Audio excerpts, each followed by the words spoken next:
ನಮ್ಮನೆ ಯುವರಾಣಿ ಹೇ ನಮ್ಮನೆ ಯುವರಾಣಿ. ಅಕ್ಕ, ನಾನು ಏನೇ ಮಾತಾಡಿದ್ರು ಅದಕ್ಕೆ ಇನ್ನೇನೋ ಒಂದು ಸರ್ಕಾಸ್ಟಿಕ್ ಆಗಿ ಮಾತಾಡ್ತೀರಾ. ನಾನು ಹೇಳ್ದೆ ಹೋದ್ರು ನಿಮಗ್ ಕಷ್ಟ, ನಾ ಹೇಳಿ ಹೋದ್ರು ನಿಮಗ್ ಕಷ್ಟ. ನಾನು ಏನ್ ಮಾಡ್ಲಿ? ಬ್ಯಾಗ್ ತಗೊಂಡ್ ಹೋಗಿ ಒಳಗಿಡು. ನೀನ್ ಮನೆ ಬಿಟ್ಟು ಹೋಗೋದ್ ಬೇಡ.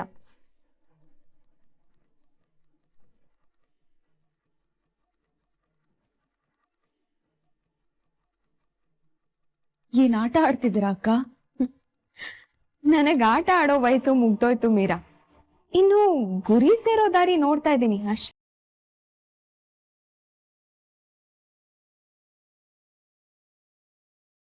ನಿಮ್ಗೇನ್ ಬೇಕು ಅಕ್ಕ? ಯಾಕೆ ಹೀಗ್ ಮಾಡ್ತಿದ್ದೀರಾ? ಯಾಕೆ ಹೀಗ್ ಆಡ್ತಿದ್ದೀರಾ?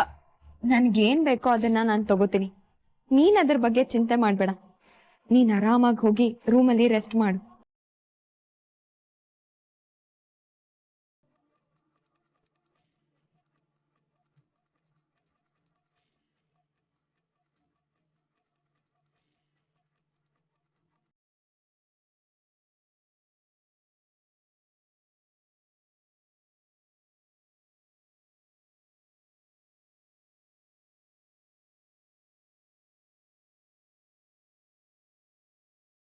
ಮೀರಾ, ಏನ್ ಮಾಡ್ತಿದ್ಯಾ? ಹೋಗೋದ್ ಬೇಡ ಅಂತ ಹೇಳಿದ್ರಲ್ಲ ಅಕ್ಕ, ಅದಕ್ಕೆ ಬಟ್ಟೆ ಎತ್ತಿಡ್ತಾ ಇದ್ದೀನಿ. ಬೇಡ, ಅನ್ಪ್ಯಾಕ್ ಮಾಡ್ಬೇಡ. ಅದ್ ಹಾಗೆ ಇರ್ಲಿ. ಯಾಕಕ್ಕ? ಯಾವ ಟೈಮಲ್ಲಿ ಏನಾಗತ್ತೆ ಅಂತ ಗೊತ್ತಿಲ್ಲ ಅಲ್ವಾ? ಮತ್ತೆ ಕಬರ್ಡ್ ಓಪನ್ ಮಾಡಿ ಬಟ್ಟೆ ಪ್ಯಾಕ್ ಮಾಡ್ಕೊಳ್ಳೋ ಕಷ್ಟ ನಿನಗ್ ಯಾಕೆ ಅಂತ. ಇಷ್ಟು ದಿನ ಈ ಮನೆ ಯುವರಾಣಿ ತರ ಮೆರಿತಾ ಇದ್ದೆ ಅಲ್ವಾ? ಅಲ್ಲಿರೋ ನಿನ್ನನ್ನ ಕೆಳಗಡೆ ಇಳಿಸ್ಬೇಕು ಅಂತ ಅನ್ಕೊಂಡಿದ್ದೀನಿ. ಇಳಿಸಿದ್ಮೇಲೆ ಬೇರೆ ನಿರ್ಧಾರ ಮಾಡ್ತೀನಿ. ಓಕೆ?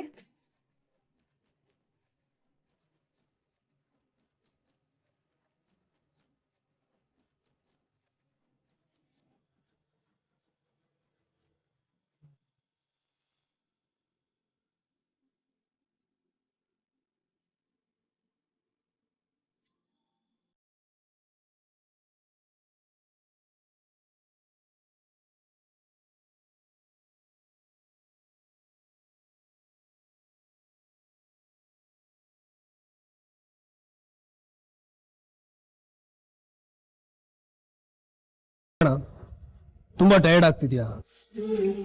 ವಿಪರೀತ ಕಣೋ. ಒಂದೊಂದ್ಸಲ ಇಷ್ಟೊಂದು ಪ್ರೆಷರ್ ಹ್ಯಾಂಡಲ್ ಮಾಡೋ ಅವಶ್ಯಕತೆ ಇದೆಯಾ ಅಂತ ಅನ್ಸುತ್ತೆ. ಅಂದ್ರೆ ಯಾವಾಗ್ಲೂ ಕೆಲ್ಸ ಅಂತಿರೋದು ಬೋರಿಂಗ್ ಕಣೋ. ಕಂಟೆಂಟ್ ರೆಡಿ ಮಾಡು, ಕ್ಲೈಂಟ್ನ ಒಪ್ಸು, ಕ್ಲೈಂಟ್ ಖುಷಿ ಪಟ್ರೆ ನೀನ್ ಖುಷಿ ಪಡು, ಶೂಟಿಂಗ್ ಡೇಟ್ ಫಿಕ್ಸ್ ಮಾಡು, ಕರೆಕ್ಷನ್ ಮಾಡು, ಗ್ರೇಡಿಂಗ್ ಮಾಡು, ಪೇಮೆಂಟು, ಕಮಿಟ್ಮೆಂಟು. ಈ ವರ್ಷ ಶಾಂತಲಾ ಮೀಡಿಯಾ ಗ್ರಾಫ್ ಅಲ್ಲಿ ಎಷ್ಟು ಮೇಲೆ ಕೇರ್ತಾ ಇದೆ, ಈ ವರ್ಷದ ಇನ್ಕಮ್ ಎಷ್ಟು, ಎಕ್ಸ್ಪೆಂಡಿಚರ್ ಎಷ್ಟು, ಪ್ರಾಫಿಟ್ ಎಷ್ಟು, ಲಾಸ್ ಎಷ್ಟು. ಅಬ್ಬಾ, ಇಷ್ಟೆಲ್ಲ ಕ್ಯಾಲ್ಕುಲೇಟ್ ಮಾಡೋ ಅಷ್ಟರಲ್ಲಿ ಸಾಕಪ್ಪ ಸಾಕು ಅನ್ಸ್ಬಿಡುತ್ತೆ ಕಣ. ಅದು ನಮ್ ಬಿಸ್ನೆಸ್ ಅಲ್ವಣ, ನಾವು ಮಾಡ್ಲೇಬೇಕು. ಅನಿ, ಒಂದೊಂದ್ಸಲ ಬದುಕೋದಕ್ಕೆ ಎಷ್ಟು ಬೇಕೋ ಅಷ್ಟು ದುಡಿದ್ರೆ ಸಾಕು ಅಂತ ದೊಡ್ಡವ್ರು ಹೇಳೋ ಮಾತು ನಿಜ ಅನ್ಸುತ್ತೆ ಕಣ.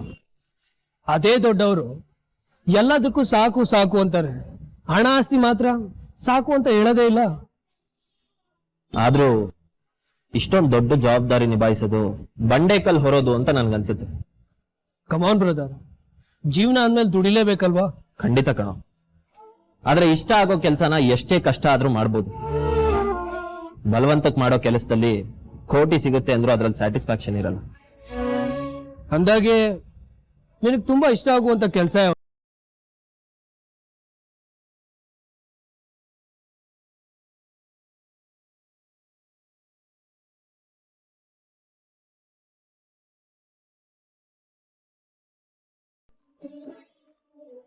ನನಗೆ ತುಂಬಾ ಖುಷಿ ಕೊಡೋ ಕೆಲಸ ಅಂತಂದ್ರೆ ಮೈಸೂರು ರೋಡಲ್ಲಿ ಒಂದು ಒಳ್ಳೆ ರೆಸ್ಟೋರೆಂಟ್ ಓಪನ್ ಮಾಡ್ಬೇಕು.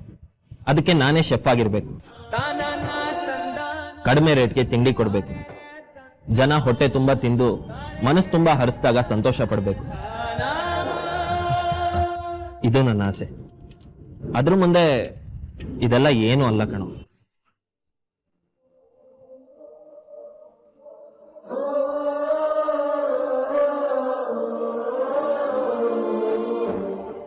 ಅಪ್ಪ ಅಮ್ಮ ಕಟ್ಟಿರೋ ಎಂಪೈರ್ ಇದು.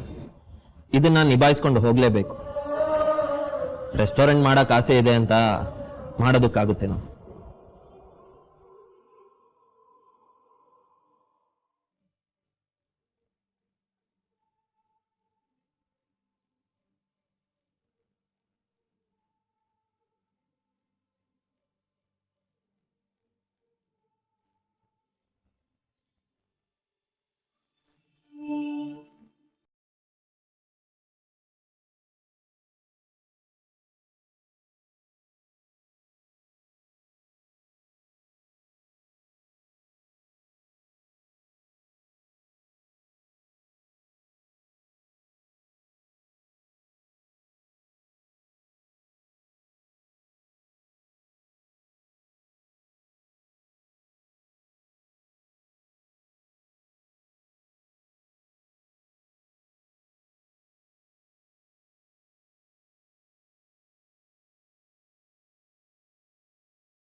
ಅಕ್ಕ, ಯಾಕೆಷ್ಟು ಭಯದಲ್ಲಿದ್ಯಾ? ಯಾಕೆ ಹಾಡು ಹೇಳ್ತಿದ್ಯಾ? ನಿಂಗೆ ಭಯ ಆದಾಗ ನಿಂಗೇನಾದ್ರೂ ಪ್ರಾಬ್ಲಮ್ ಆಗುತ್ತೆ ಅನ್ಸ್ದಾಗ ತಾನೆ ನೀನೀಗ ದುರ್ಗಾ ಕೀರ್ತನೆ ಹೇಳೋದು. ಏನಾಯ್ತು ಹೇಳೆ ಅಕ್ಕ. ಭಯ ಆಗ್ತಿದೆ ಕಣೋ ಪ್ರಣವ್. ಎಲ್ಲಿ ಈ ಮನೆ ನೆಮ್ಮದಿ, ಈ ಮನೆ ಖುಷಿ ದೂರ ಆಗ್ಬಿಡುತ್ತೋ ಅನ್ನೋ ಭಯ ಆಗ್ತಿದೆ. ನಿಂಗ್ಯಾಕೆ ಅನುಮಾನ ಬಂತು? ಎಲ್ಲ ಸರಿಯಾಗಿ ಇದೆಯಲ್ಲ ಅಕ್ಕ, ಎಲ್ಲರೂ ಚೆನ್ನಾಗಿದೀವಲ್ಲ. ಬರೀ ಕಣ್ಣು ಕಾಣಿಸ್ತಿದೆ ಪ್ರಣವ್, ಆದ್ರೆ ಕಾಣಿಸ್ತಿರೋದ್ರ ಹಿಂದೆ ಇನ್ನೇನೋ ಇದೆ.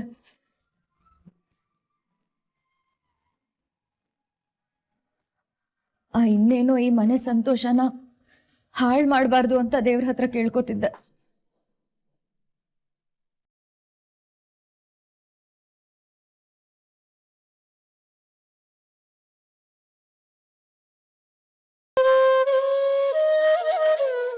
ಯಾಕೋ ಕಂದ, ಒಂಥರ ಇದೆಯಾ?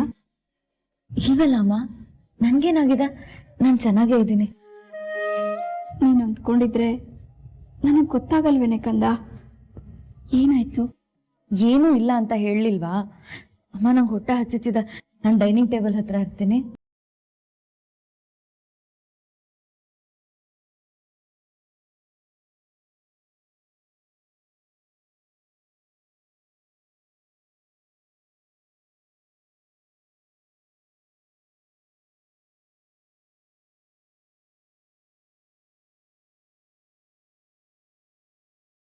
ನಾವ್ ಇಷ್ಟಪಟ್ರು ಅನ್ಕೊಂಡಿರೋ ಕೆಲಸ ಮಾಡೋದಕ್ಕೆ ಲಕ್ ಇರ್ಬೇಕು ಕಣೋ. ಲಕ್ ಜೊತೆಗೆ ದೇವ್ರಿಗೂ ನಮ್ಮ ಮೇಲೆ ಪ್ರೀತಿ ಇರ್ಬೇಕು. ಹಾಗಿದ್ದಾಗ ಮಾತ್ರ ನಾವ್ ಇಷ್ಟಪಟ್ಟ ಹಾಗೆ ಬದುಕೋಕ್ಕಾಗೋದು, ಕೆಲಸ ಮಾಡೋದಕ್ಕಾಗೋದು. ಅಂದ್ರೆ ನಿನ್ ಮಾತಿನ ಅರ್ಥ ನಿನಗೆ ಇಷ್ಟ ಇಲ್ಲದೆ ಈ ಕೆಲಸನೆಲ್ಲ ಮಾಡ್ತಾ ಇದೀಯ ಅಂತನಾ? ಹಾಗಂತ ಏನೂ ಇಲ್ಲ, ಬಟ್ ನನಗೆ ಕುಕ್ಕಿಂಗ್ ಅಲ್ಲಿ ಕೊಡೋ ಖುಷಿ ಈ ಶೂಟಿಂಗ್ ಅಲ್ಲಿ ಕೊಡಲ್ಲ ಕಣೋ. ಅದ್ರ ಮಜಾನೇ ಬೇರೆ. ಎಲ್ಲದಕ್ಕೂ ಹಣೆಯಲ್ಲಿ ಬರ್ದಿರ್ಬೇಕು, ಅದೃಷ್ಟ ಜೊತೆಲಿರ್ಬೇಕು.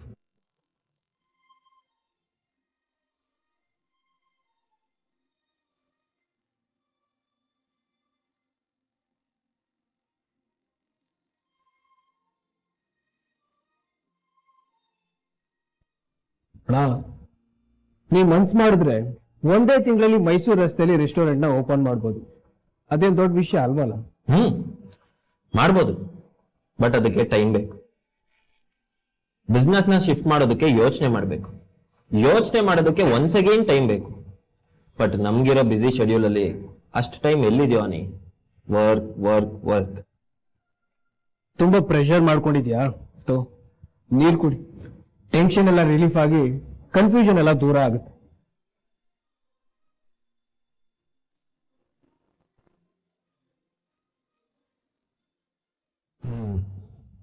ಈಗ ಸ್ವಲ್ಪ ರಿಲೀಫ್ ಆಯ್ತು.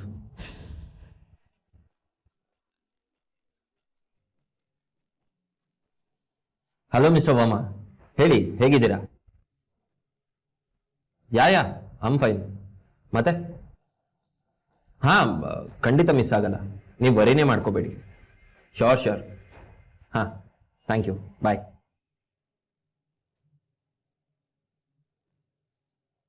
ರಿಲೀಫ್ ಆದೆ ಅಂತ ಅನ್ಕೊಂಡೆ, ಅಷ್ಟರಲ್ಲೇ ಇನ್ನೊಂದು ಪ್ರೆಷರ್ ಬಂತು. ಏನಾಯ್ತಣ್ಣ? AFC ಇಂಟರ್ನ್ಯಾಷನಲ್ ಕಂಪ್ನಿಯವ್ರ ಫೋನ್ ಕಾಲ್. ಸೋಮವಾರಕ್ಕೆ ಅಡ್ವರ್ಟೈಸ್ಮೆಂಟ್ ಲಾಕ್ ಆಗಬೇಕು అని ತುಂಬ ಡಿಲೇ ಆಗ್ತಿದೆ. ನೀನೇ ಸ್ವಲ್ಪ ಕೇರ್ಫುಲ್ ಆಗಿ ಹ್ಯಾಂಡಲ್ ಮಾಡು. ಸರಿ ಅಣ್ಣ.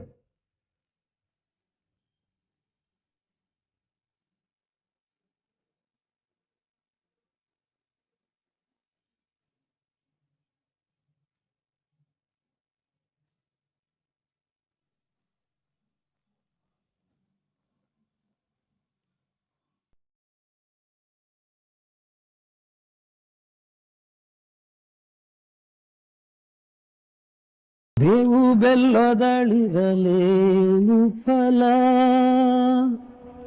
ಬೇವು ಬೆಲ್ಲದಳಿರಲೇನು ಫಲ.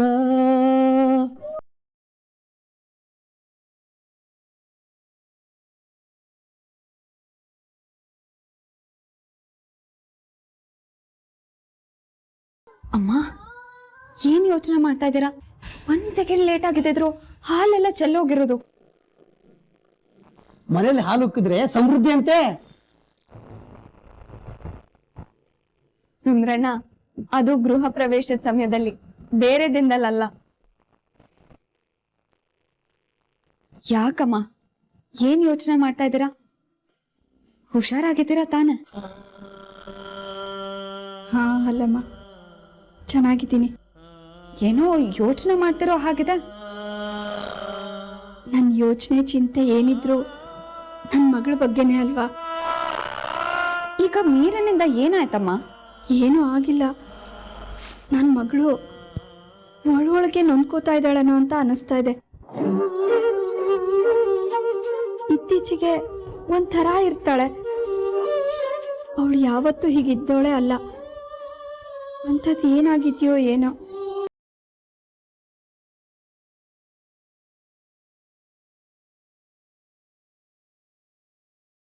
ವಿಷಯ ಎಲ್ಲ ಟೈಮಲ್ಲೂ ಒಂದೇ ಥರ ಇರೋದಕ್ಕಾಗತ್ತೇನಮ್ಮ? ಕಾಲ ಬದಲಾದ ಹಾಗೆ ಬಂದ ಹಾಗೆ ಮನುಷ್ಯ ಕೂಡ ಬದಲಾಗ್ತಾ ಇರ್ತಾನೆ.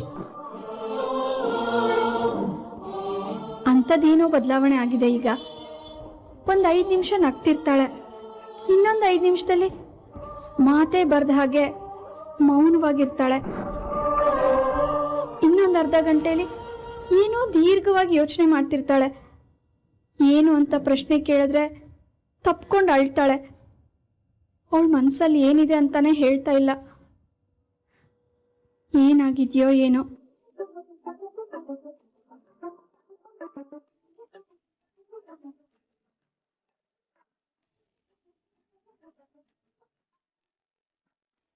ಅಮ್ಮ, ನೀವೇನು ಅನ್ಕೊಳ್ಳಲ್ಲ ಅಂದ್ರೆ ನಾನು ಒಂದ್ ಮಾತು ಹೇಳ್ತೀನಿ.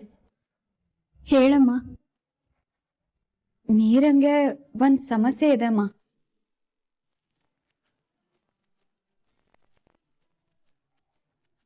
ಸಮಸ್ಯೆನ? ಏನ್ ಸಮಸ್ಯೆನಮ್ಮ? ಗಾಬರಿ ಆಗೋಂಥದ್ದು ಏನೂ ಇಲ್ಲಮ್ಮ. ಜೀವನದಲ್ಲಿ ಎಲ್ರಿಗೂ ಗುರಿ ಇರಬೇಕು, ಆ ಗುರಿ ಕಡೆ ಗಮನ ಇರಬೇಕು.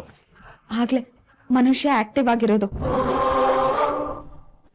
ಆದ್ರೆ ನಮ್ ನೀರಂಗೆ ಲೈಫಲ್ಲಿ ಒಂದ್ ಗುರಿ ಅನ್ನೋದೇ ಇಲ್ಲ. ಅವಳು ಯಾವಾಗ್ಲೂ ಹುಡುಗಾಟ ತಮಾಷೆ ಅಂತಾನೆ ಇರ್ತಾಳೆ. ಅಮ್ಮೋರೆ, ನೀವು ಮೀರಮ್ಮರನ್ನ ತಪ್ಪು ತಿಳ್ಕೊಂಡಿದ್ದೀರಿ. ಮೀರಮ್ಮವ್ರಿಗೆ ಒಂದು ಗುರಿ ಇದೆ. ಈ ಮನೆಯನ್ನ ಸಂತೋಷವಾಗಿ ಇಡೋದೇ ಅವ್ರ ಗುರಿ.